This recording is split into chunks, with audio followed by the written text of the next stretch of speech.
पीछे आना भाई, हम लोग भी बनाने तो नहीं।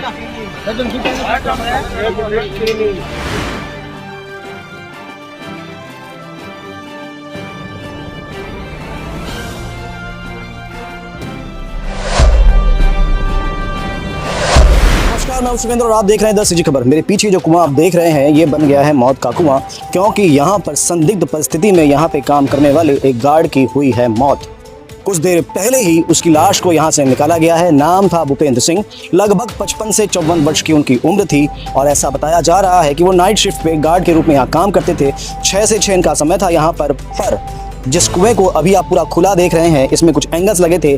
1 फुट 3 इंच लगभग कुआं खुला था। तो किस प्रकार से भूपेंद्र सिंह यहाँ तक पहुँचे और किस प्रकार उनकी गिर के मौत हुई है, ये बहुत बड़ा प्रश्न है। पर इन सारे प्रश्नों के पीछे में एक जो स्पष्ट बात समझ में आती है वो है लापरवाही मैनेजमेंट की, क्योंकि एक कुआं जो कि गहरा भी है, जिसमें पानी भी भरा हुआ है, उस कुएं को इस प्रकार से खुला कैसे छोड़ा गया, इसको पूर्ण रूप से बंद नहीं किया गया। ये कोई ऐसा कुआं नहीं है जहाँ से पीने का पानी मिलता हो, फिर भी इस कुएं को यहाँ क्यों रखा गया था, बहुत बड़ा प्रश्न है। और आज ऐसा हो ही गया कि उसमें डूबकर, उसमें गिरकर एक मजदूर की मौत हो गई। सामान्य से दिखने वाले, सामान्य से बहुत सरल स्वभाव के भूपेंद्र सिंह इतने सहज थे, इतने डरते थे कि वो भीड़ भाड़ में साइकिल भी नहीं चलाते थे, उतर जाया करते थे। और आज इन परिस्थितियों में उनकी मौत कहीं ना कहीं बहुत सारे प्रश्नों को खड़ा करती है। ये क्षेत्र है भिलाई का इंडस्ट्रियल एरिया। उषा रबर नाम की फैक्ट्री में ये काम करते थे। फिलहाल यहाँ पर जो ये वर्क कर रहे थे, ये भिलाई सिक्योरिटी एजेंसी के अंडर वर्क कर रहे थे।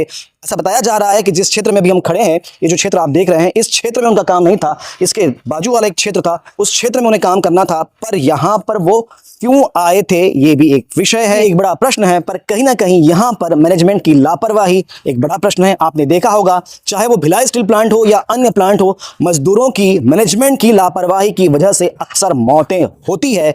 पर हर बार जांच की बात सामने में आती है, जांच कभी नहीं होती और उन जांच के विषय को लेकर या रिपोर्ट को लेकर कभी भी कोई इंतजाम नहीं किए जाते। ये बदइंतजामी हमेशा एक मौत को लेकर जाती है। और आज गए हैं ऐसे ही भूपेंद्र सिंह, लगभग 55 वर्ष के, अपने पीछे पूरा परिवार छोड़ दिए हैं। आप देख सकते हैं कि किस प्रकार से उनका परिवार रो रहा है, बिलख रहा है। अब वही होगा, कुछ साथी, कुछ परिवार वाले हंगामा करेंगे, कुछ मुआवजे की बात करेंगे, थोड़ा बहुत मुआवजा दे दिया जाएगा और यही लगेगी कीमत एक मजदूर की जान की। जैसा कि आपने सुना ही है कि इस फैक्ट्री का नाम है उषा रबर। पर आप, मुझे तो यहाँ पर रबर का एक टुकड़ा भी नहीं दिख रहा है।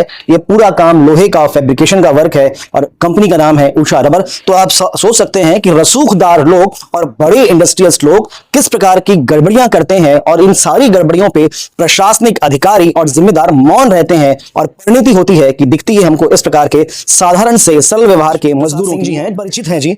क्या जानकारी आपको हुई आज के? मेरे फोन आया घर पे जी, तो मतलब हम लोग घर ही पे थे, तो फिर सबको इधर आए कंपनी, मतलब यहाँ पे, मतलब फोन आया यहाँ से, फिर हम लोग सबको यहाँ पे आए। तो अब देखे जाके वहाँ पे, मतलब कुएं के पास में, तो अब लेकिन ठीक है, वो अब काम कर रहे हैं, लेकिन उस वर्क प्लेस में वहाँ पे पूरा एंगल मार्किंग करके रखा हुआ है, वहाँ पे चैनल पड़ा हुआ है। तो भाई अब उस जगह में कुआं पड़ा हुआ है, मुश्किल से 12 से 14 इंच का गैप है। अब वो मान लो चलो दुर्घटना है, लेकिन उसमें कंपनी को भी तो सेफ्टी पर्पस कुछ, उसको या तो उसको ढक दो या पाट दो या प्लेट रख के कवर कर देना चाहिए। मतलब आपका कहना ये है कि अगर उसको कवर कर दिया जाता है तो शायद ये दुर्घटना नहीं होती। अगर मान लो यही सिचुएशन रहा तो कल को और भी कोई गिर सकता है। हाँ, वो चीज अगर आज ढका हुआ होता तो एक आदमी की जान नहीं जाती।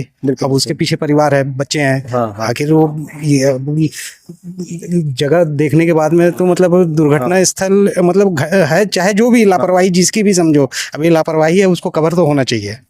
लापरवाही कवर होना चाहिए। पर ये सारा प्रकरण जो है इस विषय की ओर इंगित करता है कि अगर मजदूर कहीं अपने लिए, अपने काम पर जा रहा है, तो मजदूर जिंदा वापस आएगा या नहीं आएगा, ये एक बड़ा प्रश्न रहेगा। परिवार उसका इंतजार करे या ना करे। खबरों के लिए बने रहें 10 सीजी खबर के साथ। धन्यवाद।